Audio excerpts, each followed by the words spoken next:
นาฬิกาถวายภัตตาหารเพลแด่พระสงฆ์คณะญาติธรรมร่วมรับประทานอาหาร 12:30 นาทีกล่าวสัมโมทนียกถา 13 นาฬิการ่วมทอดผ้าป่าสมทบทุนสร้างถนนทางเข้าสวนป่าสามัคคีธรรมร่วมทอดผ้าป่าออนไลน์ได้ที่ธนาคารไทยพาณิชย์สาขาบางลำพูเลขที่บัญชี114-214-9897สอบถามรายละเอียดเพิ่มเติมได้ที่0946626935ได้ทุกวันก็เป็นส่วนงานบุญงานกุศลทอดผ้าป่าสามัคคีคณะญาติธรรมจากส่วนกลางและก็จังหวัดสุรินทร์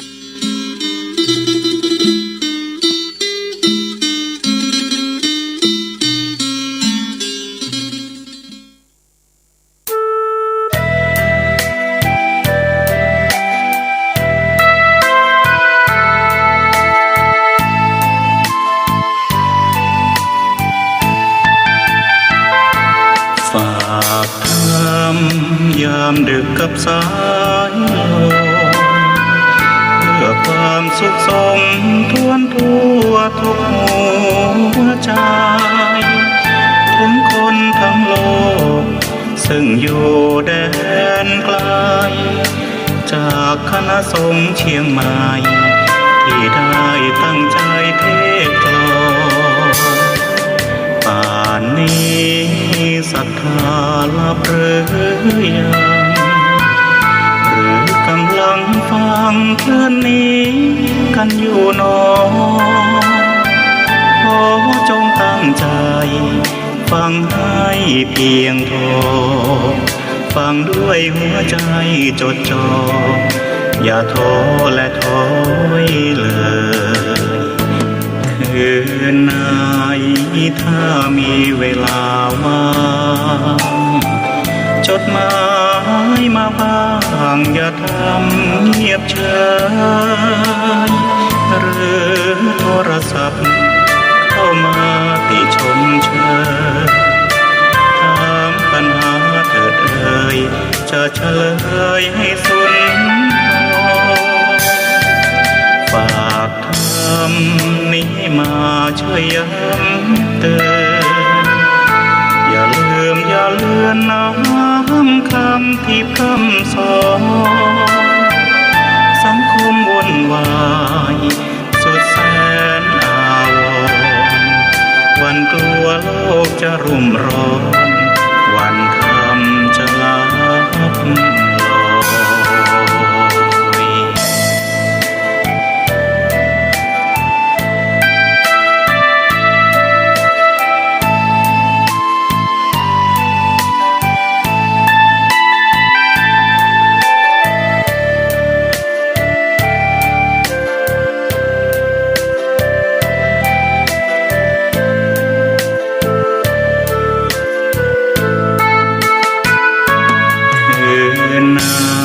ยถ้ามีเวลาว่างจดหมายมาบ้างอย่าทำเงียบเฉยหรือโทรศัพท์เข้ามาติชมเชยถามปัญหาเถิดเอ่ยจะเฉลยให้สุนทรฝากทำนี้มาช่วยย้ำเตือนอย่าลืมอย่าเลือนน้ำคำที่พร่ำสอนสังคมวุ่นวายสุดแสนอาวรณ์วันกลัวโลกจะรุ่มร้อนวันคำจะลับลอย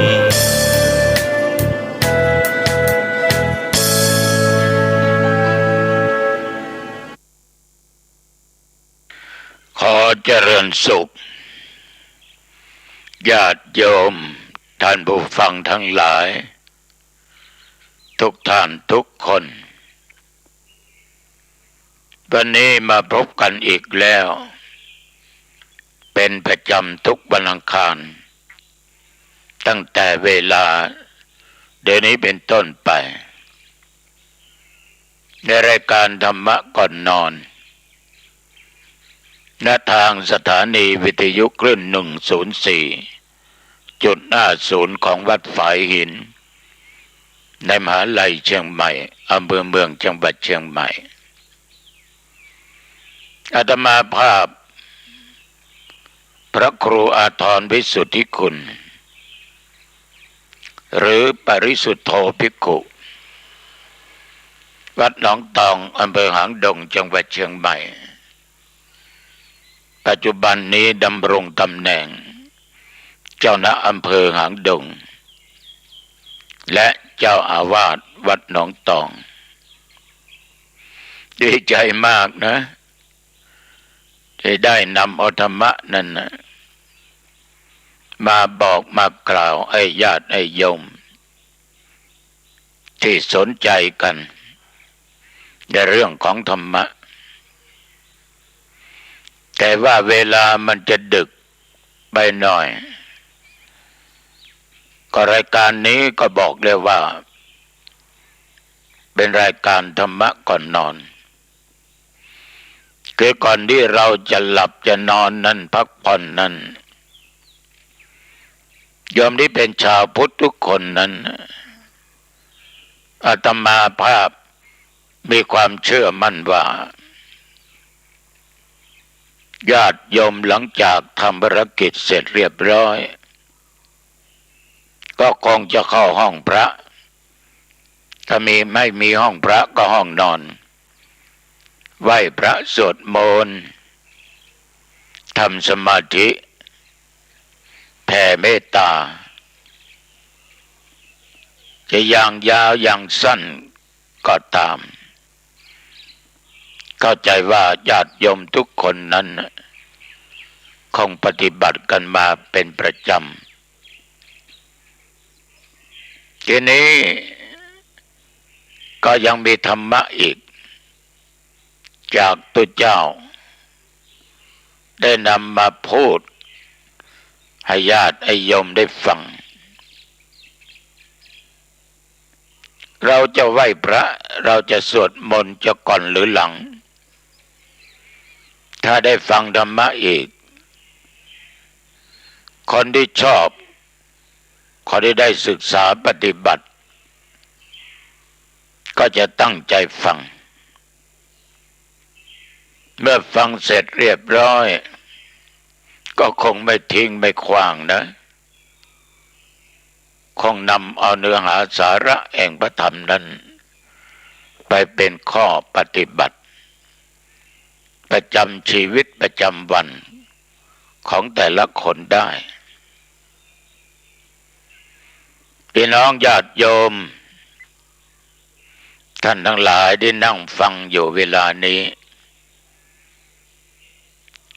โยมทุกคนและอาตมาอีกเราเป็นผู้โชคดีมากที่เรานั้นได้ถือกำเนิดเกิดมาในโลกนี้ไม่ได้ไปเป็นสัตว์เดรัจฉานนะได้เกิดเป็นมนุษย์ถึงเกิดเป็นมนุษย์สถานะความเป็นอยู่จะแตกต่างกันไปบ้างนั่นมันเป็นผลกรรมคือการกระทำของเราจะเป็นกรรมในอดีตหลายๆภพหลายๆชาติหรือกรรมในปัจจุบันก็สุดแล้วแต่ไม่ว่าโยมและอาตมะเราไม่สามารถจะหลีกเลี่ยงกรรมอันเกิดจากการกระทำของเราในทางกายทางวาจาในทางด้านจิตใจได้นะโยมนะหลีกไม่ได้หนีไม่พ้นจะไปอยู่แห่งหนตำบลใดใกล้ไกลโดนทั้งนั้นแหละนะเจอทั้งนั้นจะไปบวชเป็นพระก็ต้องเจอไปหลบไปซ่อนไปลี้อยู่ที่ใกล้ที่ไกลใต้น้ำบนน้ำบนบกบนอากาศทิศไหนทิศใดก็ตามมันหนีไม่พ้นหรอกเรื่องของกรรมแต่เราทุกคนนั้นก็เป็นผู้โชคดีนะเพ เพราะเรามีผู้ให้กำเนิดเป็นผู้ให้ชีวิตแก่เราเป็นผู้ให้ความรู้แก่เราเป็นผู้บอกทางสู่นิพพานแก่เราและในผืนแผ่นดินของเรานี้เรายังมีองค์พระประมุขอีก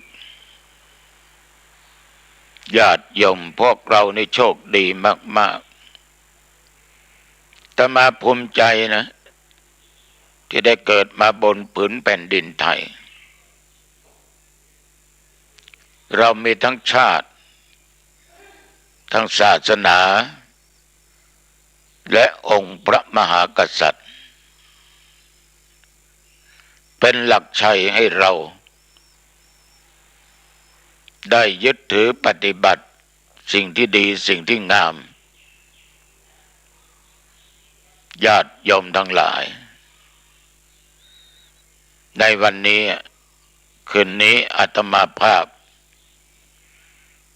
จะได้นำเอาหลักธรรมในทางพุทธศาสนา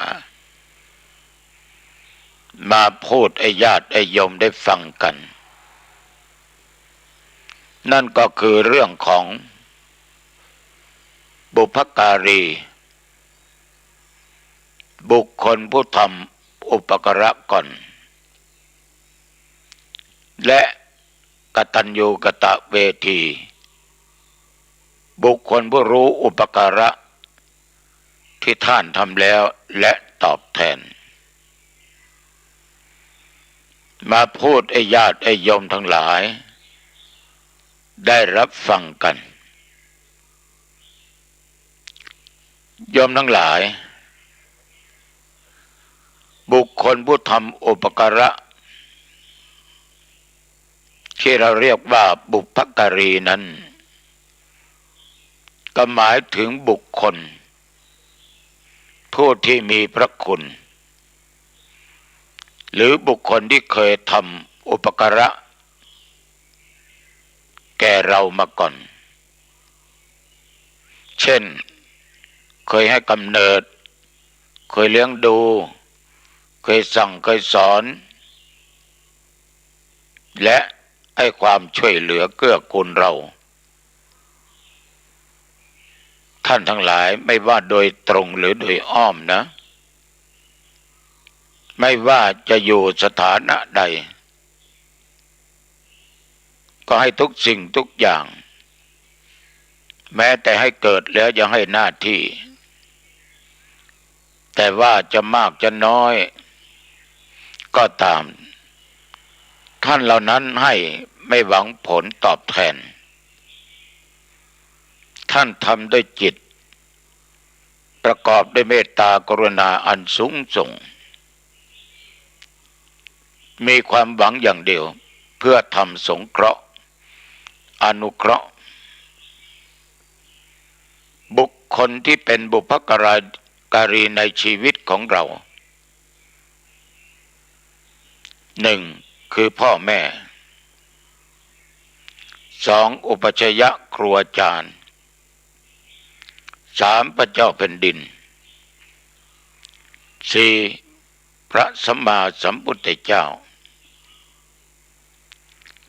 ศรัทธาสาธุชนญาติโยมท่านผู้ฟังพ่อแม่นั้นทำไมเป็นบุพการีโยมก็คงรู้เพราะส่วนมากที่นั่งฟังนี่เป็นพ่อคนแม่คนมาแล้วเมื่อเราเป็นพ่อคนแม่คนเนี่ยเราเป็นผู้ให้กำเนิดให้ชีวิตให้การเลี้ยงดูให้ความสุขให้การสงเคราะห์แก่บุตรธิดาของเรามามันทุกข์ยากลำบากขนาดไหน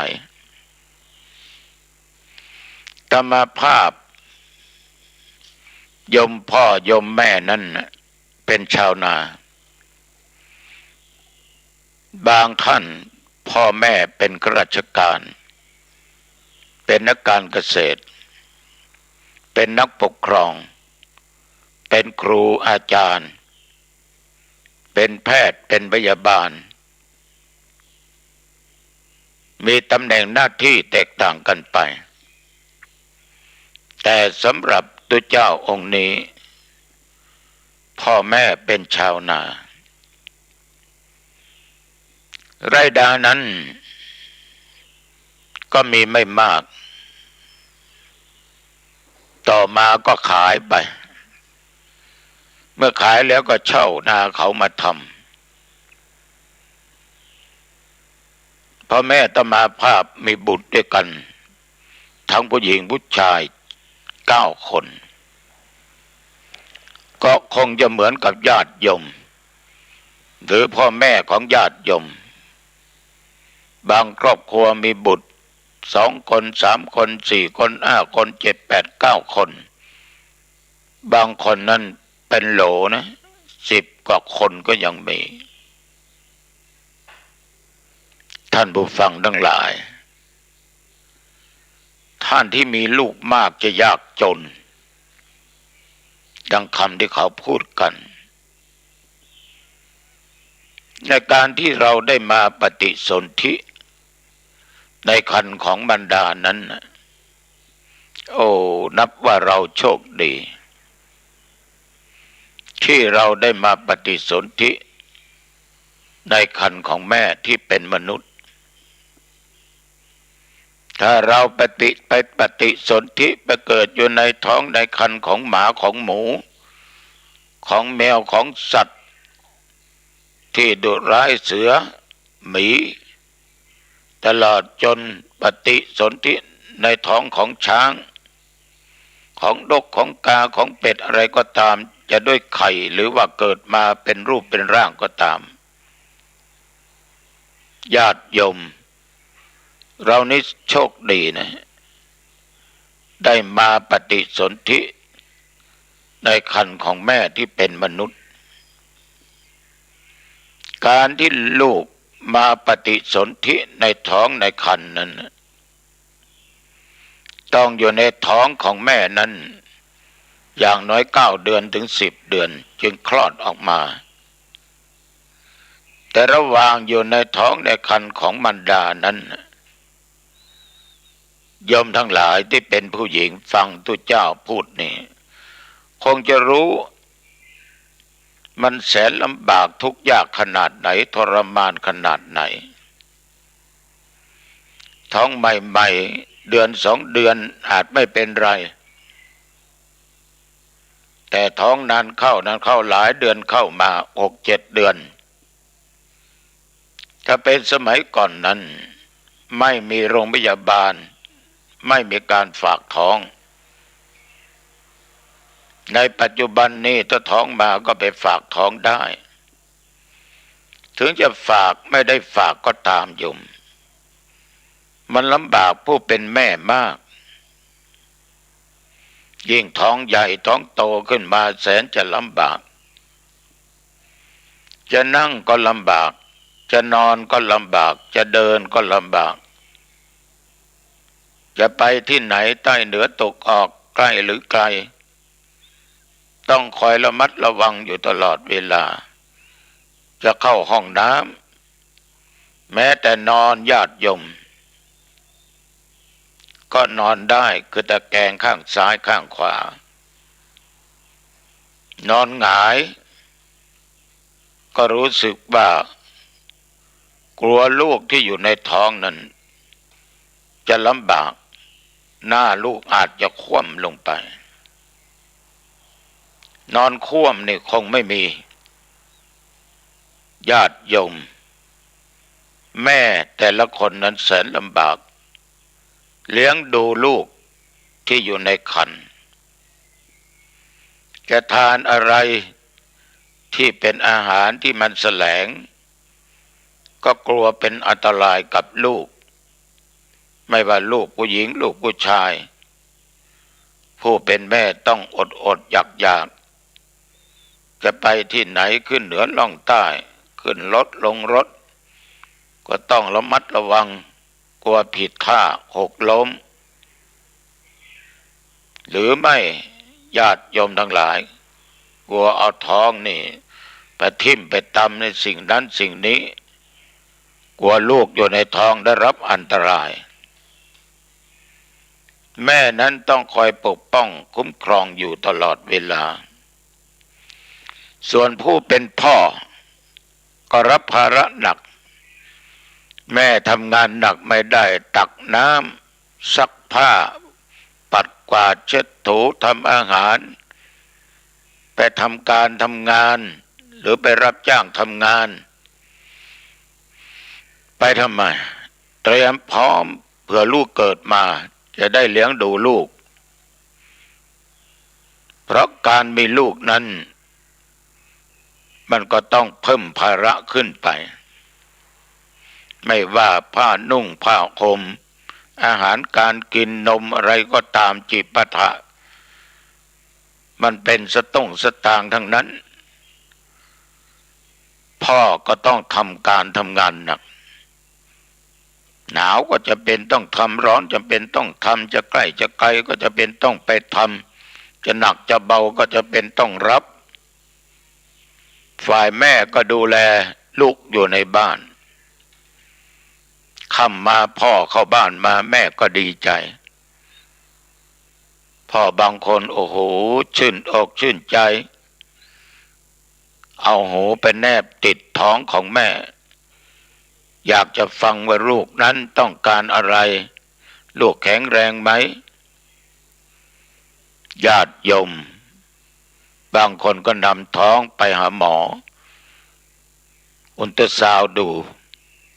ก็รู้ว่าในท้องเป็นลูกผู้หญิงในท้องเป็นลูกผู้ชายหรือว่ายังไม่รู้เพราะไม่ชัดเจนพ่อแม่ต่างก็ดีอกดีใจที่ได้ลูกไอ้ลูกที่อยู่ในท้องนั่นน่ะโยมมันก็ถีบยันเข่าบ้างศอกบ้างอะไรจีปะทะบางครั้งแม่ก็ร้องออกมาโอ้ยปวดโอ้ยปวดลูกจ๋านิ่งหน่อยสิ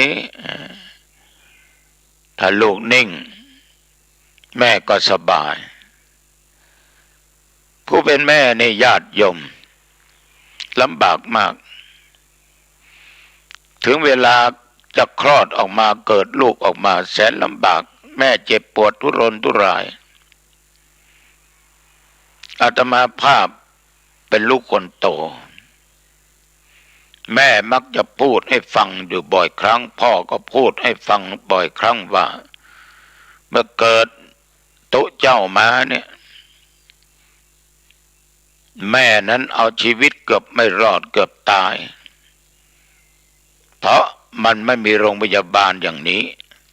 ความเจริญมันไม่มีอย่างนี้ตัวเจ้าเป็นคนบ้านอ้อยตำบลห้วยทรายอำเภอแม่ริมจังหวัดเชียงใหม่ถนนหนทางก็ยากลำบากไต่สันคนามาจะมาข้างนอก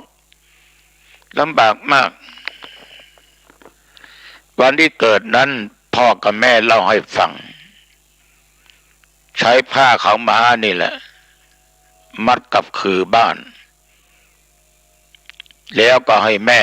นอนตึกให้มือทั้งสองข้างจับผ้าขาวม้าที่หย่อนลงมาห้อยลงมาแม่เบ่งลูกเพื่อต้องการให้ลูกเกิดแต่ว่าก็ไม่ออกเขาไปเรียกไปขอหมอตำแยขอหมอมาบีบมาทำคลอดญาติโยม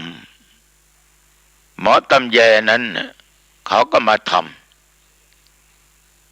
แล้วทำยังไงให้หัวลูกออกมาก่อน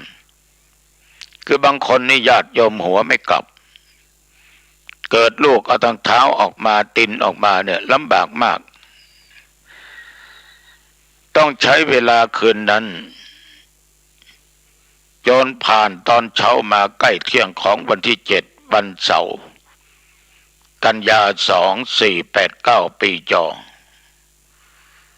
ตัวเจ้าองค์นี้ก็เกิดจากท้องแม่ผู้เป็นแม่นั้นทรมานมากในสมัยก่อนนั้นเกิดออกมาต้องอยู่ไฟ หรืออยู่เดือนเป็นเวลาอย่างน้อย20 กว่าวัน30 กว่าวันอาหารการกินผู้เป็นแม่ต้องอดอยากของที่กินได้ทานได้ญาติโยมเขาเอาพริกแห้งนี่แหละมาย่างไฟให้เป็นสีดำตำแล้วหาผักเอามาต้มจิ้มกับน้ำพริกกับเกลือแม่ก็ทานเท่านั้นบางครั้งก็จำเป็นต้องทานข้าวจี่ก็ยังเห็นโยมพ่อเนี่ยเมื่ออาตมาอายุได้10 กว่าน้องเกิดมาเนี่ยแม่อยู่ไฟนั้นพ่อก็ปั้นข้าวจนเหนียวเอาผิงไฟเป็นข้าวจี่ให้แม่ได้ทานม่ำข้าวให้ลูกมีกล้วยมีข้าวม่ำให้ลูกผู้เป็นแม่กับเป็นพ่อในญาติโยมลำบากมาก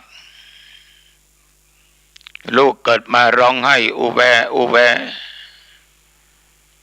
พ่อและแม่หมอตำแยนั่นก็เอาน้ำมาอาบเช็ดเนื้อเช็ดตัวพอสมควรก็ปาดสายดื้อตัดสายดื้อนั่นออกทิ้งรกที่หุ้มตัวของลูกออกมากับลูกคนสมัยก่อนก็เอาไปฝังไว้ที่ใต้ถุนขั้นใดหรือบันไดบ้านแต่เดี๋ยวนี้ไม่มีนะเมื่อก่อนฝังที่บ้านฉะนั้นเรามักจะได้ยินกันบ่อยครั้งว่ารกของผมฝังตรงบ้านนั้นผมอยู่บ้านนั้นรกผมมีบ้านนี้ก็เป็นที่อ้างได้เป็นหลักฐานได้แต่ยุคปัจจุบันรกมีที่ไหนก็ไม่รู้นะเพราะเราเกิดกันที่โรงพยาบาลเกิดลูกออกมาแล้วทำความสะอาดแล้วญาติโยมแม่ก็น่าชื่นหน้าตายิ้มแย้มอิ่มเอิบเพราะได้เกิดลูกมาจะเป็นผู้หญิงผู้ชายแม่ก็รักพ่อก็รักคนโบราณในสมัยก่อนนั้นจะเอาลูกน้อยๆใส่กระด้งแล้วก็อุ้มไปที่หัวบันไดบ้านเอิ้นบอกเปล่าประกาศว่าพอเกิดไม่เกิดปู่แทนย่าแทนจะมาเอาลูกก็มาเอาเดี๋ยวนี้นะถ้าไม่เอาข้าจะเลี้ยงไว้ข้าชื่อนั้นข้าชื่อนี้จะบอกก็ทำตามที่เคยปฏิบัติกันมาญาติโยมแม่กับพ่อต้องเลี้ยงดูลูกตั้งแต่เท้าเล็กๆฝ่าเท้าฝ่าตีนเล็กๆทนุถนอมกล่อมเกลี้ยงเลี้ยงดู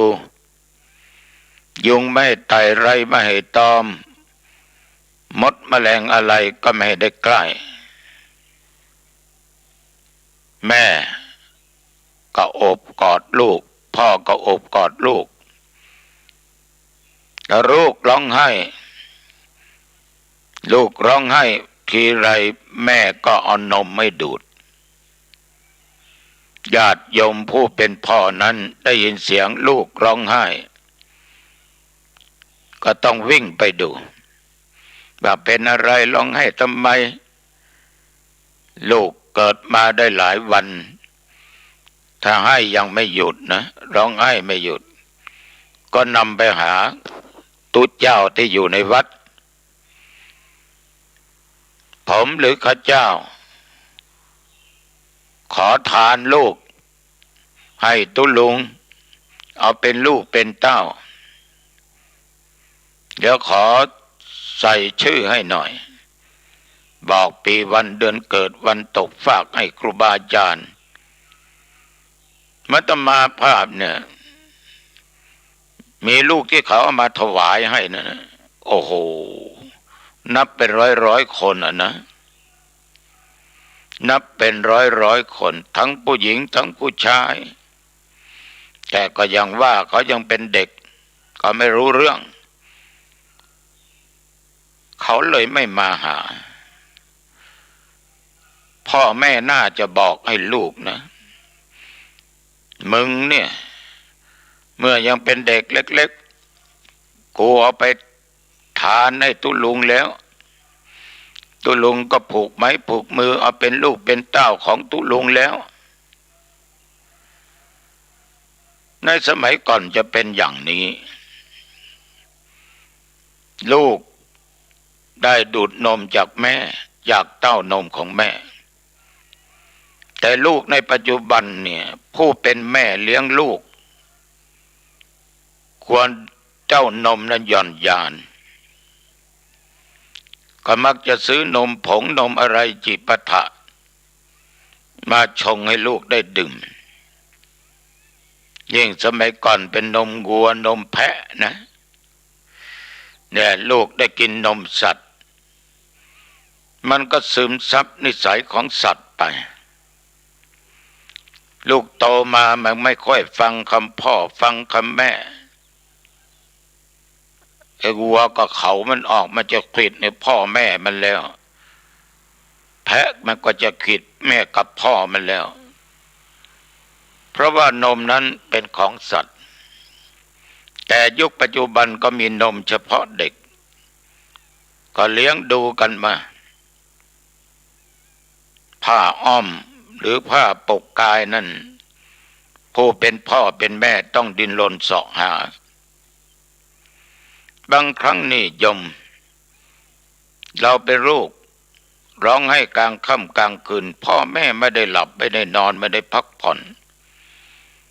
นอกจากจะเปลี่ยนกันพ่อมันไปหลับเดี๋ยวแม่จะดูแลเองลูกร้องไห้พ่อก็ตื่นอีกแม่หลับเถอะพ่อจะดูเองลูกร้องไห้แม่ก็ตื่นอีกเปลี่ยนกันตลอดจนเช้าญาติโยมในกลางคืนนั้นลูกขี้ลูกเยี่ยวใส่ผ้าเหม็นก็เหม็นแต่ถามพ่อแม่ว่าเหม็นไหมไม่ตอบเอาผ้าไปซักไปตากเอาผืนใหม่ๆมาเปลี่ยนทำทุกอย่างกับลูกถ้าจับดูเนื้อไข้ลูกมีความทุกข์ร้อนก็เกิดขึ้นกับพ่อกับแม่หาหยุกหายาพื้นบ้านมาให้ลูกมาดูแลรักษาลูกบางครั้งก็จำเป็นต้องเอาสมุนไพรมาโปะที่หน้าผากเอามาโปะที่สะดือเอามาโปะที่ฝ่ามือฝ่าเท้ามันก็แปลกนะบางอย่างนี่เนื้อไข้หายเลยสมุนไพรในสมัยก่อนเดี๋ยวนี้คนไม่ค่อยเชื่อถ้าลูกไม่สบายไปหาหมอถ้าไปโรงพยาบาลเอกชนไปตามคลินิกโรงพยาบาลประจำตำบลก็ได้รับยาจากหมอบางครั้งหมอก็ฉีดยาให้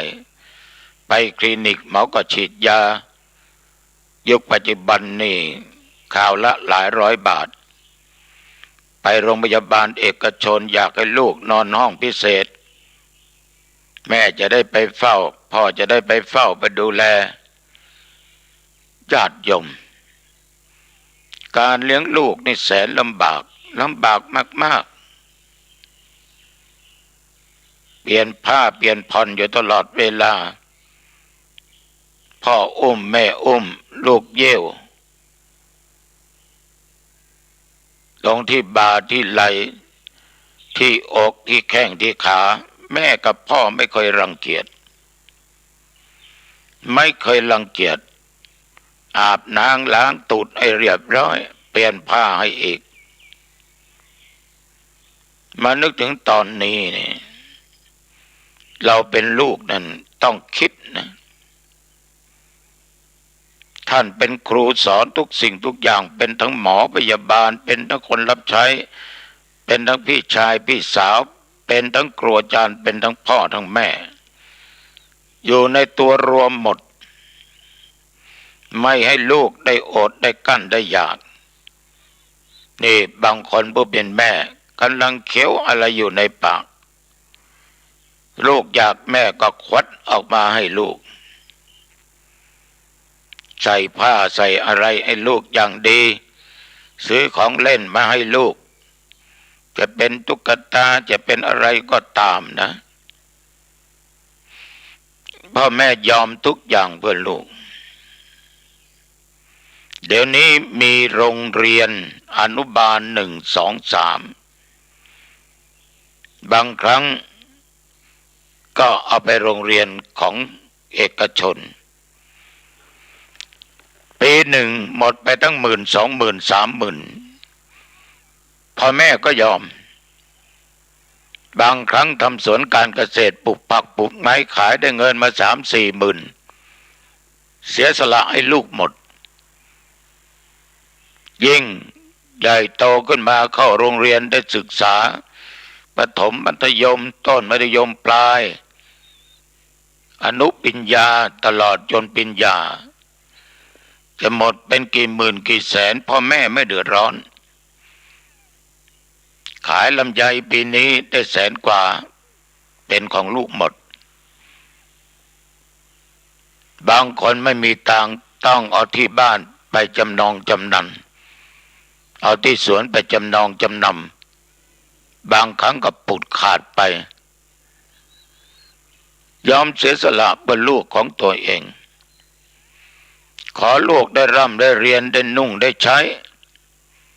ลูกมีความสุขพ่อแม่ก็ดีอกดีใจภูมิอกภูมิใจกับลูกต้องไปโรงเรียนชื่อดังโรงเรียนนั้นโรงเรียนนี้ค่าเทอมเป็นหลายหมื่นเป็นแสนก็ยอมนี่ความรักของแม่ที่มีต่อลูกความรักของพ่อที่มีต่อลูกทุกๆคนญาติโยมที่นั่งฟังนี้ก็มีพ่อมีแม่และโยมก็เป็นพ่อคนแม่คนมันเป็นอย่างนี้จริงๆยามเจ็บไข้พ่อแม่ช่วยเป็นหมอเป็นพยาบาลดูแลเขตหลับขับตานอนอยู่ตลอดเวลาลูกทั้งหลายควรหลับตานึกนะลูกนะว่าท่านทุกข์กับเรามาขนาดไหนพยายามเลี้ยงเรามาจนใหญ่จนโตหมดเงินหมดทองหมดข้าวหมดของบางครั้งพ่อแม่เอาชีวิตเสี่ยงเกือบจะตายเพราะความรักลูกบางคนเรียนจบมาแล้วได้ทำการทำงานมีหน้ามีตาพ่อแม่ก็หน้าตาเบิกบานดีอกดีใจภูมิอกภูมิใจที่ลูกได้ทำการทำงานเพราะอย่างน้อยลูกนั้นไม่ได้ทำพ่อแม่ต้องผิดหวังไม่ต้องได้ทำให้พ่อแม่ผิดหวังในยุคสมัยก่อนนั้นแม้แต่จะหาเมียหาผัวนี่พ่อแม่เป็นคนหาให้นะพ่อแม่จะมองดูว่าผู้ชายคนนั้นดีไหมผู้หญิงคนนั้นดีไหมที่จะมาเป็นลูกสะใภ้ของตัวเองเป็นลูกเขยตัวเองลูกจะรักหรือไม่ก็มานั่งคุยกับลูกถ้าลูกพึงพอใจชายคนนั้นก็พอใจหญิงคนนั้นก็พอใจจะมีฐานะไม่มีฐานะแต่วงเล็บขอเป็นคนดีไม่ติดเหล้าไม่ติดยาไม่ติดเล่นการพนันไม่เที่ยวกลางค่ำกลางคืนมีความรับผิดชอบงานหนักเอางานเบาสู้เป็นคนรู้จักมัธยัสถ์ประหยัดเป็นคนมีศีลมีธรรมพ่อแม่ในสมัยนั้นจะมองอย่างนี้จะหาคู่ชีวิตให้แก่ลูกเต้าขนาดว่าลูกมีครอบครัวแล้วก็ยังรักลูกไม่จืดไม่จางไม่หาย ได้กินอะไรก็นึกถึงลูกจะทานอะไรก็นึกถึงลูกแบ่งปันให้ลูกตลอดขายของได้เงินเท่านั้นเท่านี้ได้ขายพืชผลการเกษตรลำไยส้มโอส้มเกลี้ยงส้มเขียวหวานได้เงินเท่านั้นเท่านี้ขายข้าวได้เงินเท่านั้นเท่านี้แบ่งปันให้ลูกบอกว่าไม่เอาพ่อไม่เอาแม่เอาไปใช้ญาติโยมนี่คือความรักสุดยอดสุดยอดจริงๆลูกไม่ดีก็คือลูกจะมีเรื่องมีราวขึ้นลงขึ้นศาลติดคุกติดตารางญาติโยมลูกทั้งหลายไม่มีใครที่จะจริงจังจริงใจมีความรักอันบริสุทธิ์เท่ากับพ่อแม่ของเราเพื่อนฝูงก็แค่นั้นทำยังไงไม่ให้ลูกต้องติดคุกติดตารางหมดเงินหมดทองค่าจ้างไปเท่าไหร่ไม่ว่าขอลูกข้าไม่ต้องติดคุกติดตารางถึงจะติดก็ไม่ละห่างไม่หนีไม่ไกลไม่ไปไหนวันไหนเขาให้เยี่ยมพ่อกับแม่ชวนญาติพี่น้องไปใครไม่ไปกูไปเองก่อนจะไปตระเตรียมอาหารไว้เรียบร้อยว่าลูกชอบอันไหนอันใดอาหารชนิดไหนคิดหาลูกอยู่ตลอดเวลานี่ความรักของพ่อแม่ที่มีกับลูกฉะนั้นลูกทุกคนเนี่ยควรหวนนึกถึงอดีตที่เราเกิดมาลองหลับตานึกตัวเจ้านำมาพูดเนี่ยผ่านมาหมดยังจะตกหล่นอีกไปเยอะนะลูกไม่สบายเนี่ยพ่อแม่เป็นห่วงมากสามารถล้างก้นล้างขี้ล้างเยี่ยวเช็ดเนื้อเช็ดตัวให้ลูกได้โยมทั้งหลายสิ่งเหล่านี้เกิดขึ้นกับอาตมภาพจะมาผ่านมาหมดพระคุณของพ่อแม่นี่เขาบอกว่าจะเอาแผ่นฟ้ามาเป็นกระดาษเอาภูเขาเหล่ากาญาติโยมทั้งหลาย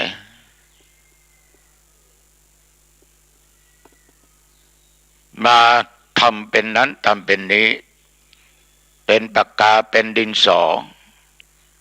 เอามหาสมุทรเป็นหมึกมาจดมาเขียนพระคุณของพ่อแม่มันก็ไม่รู้ว่าจะหมดไม่รู้จะหมดไปเพราะพระคุณของท่านนั้นมันล้นฟ้าไม่มีอะไรจะเปรียบเทียบได้ฉะนั้นสรุปแล้วพระคุณของพ่อแม่มีมากท่านเลี้ยงเราท่านสั่งสอนเราจะต้องเชื่อฟังคำสั่งคำสอนของพ่อแม่จึงจะได้ชื่อว่าเราเป็นลูกกตัญญูรู้จักคุณกตเวทิตาทดแทนพระคุณของท่านวันนี้ตัวเจ้าขอนำฝากเรื่องพระคุณของบิดามารดาและยังมีอีกเยอะอังคารหน้าจะนำมาพูดต่อขอขอบคุณขอบใจต่อญาติโยมทุกท่านทุกคนที่ติดตามฟังรายการธรรมะก่อนนอนจากตัวเจ้าวัดหนองตองขอบใจมากๆขอบใจหลายๆนะที่ญาติโยมเป็นแฟนรายการธรรมะก่อนหลับก่อนนอนนั้นปิดประตูบ้านเรียบร้อยขึ้นบ้านปิดประตูบ้านอีกหน้าต่างต้องปิดไฟฟืนต้องดับเก็บของมีค่าไว้เป็นที่เป็นทางสิ่งไหนใช้วันต่อไปเก็บไว้ที่ตาเรามองเห็นได้กันลืมอาบน้ำอาบท่าทานข้าวเสร็จเรียบร้อยเปลี่ยนผ้านุ่งเข้าห้องพระไม่มีห้องพระก็ห้องนอน กาพระทั้ง5 ครั้งอรหังสัมมาสวากขาโตสุปฏิปันโนกึศถึงพ่อถึงแม่มาตาปิตุคือมารดาบิดาปิตาคุณังมารดาคุณังนึกถึงคุณครูบาอาจารย์อุปชัยยะเรานึกอย่างเนี้ยไว้ถึงท่านเหล่านี้แล้วก็นั่งสมาธิพอสมควรอย่ากำหนดเวลาเสร็จแล้วก็แผ่ผายใหญ่บุญ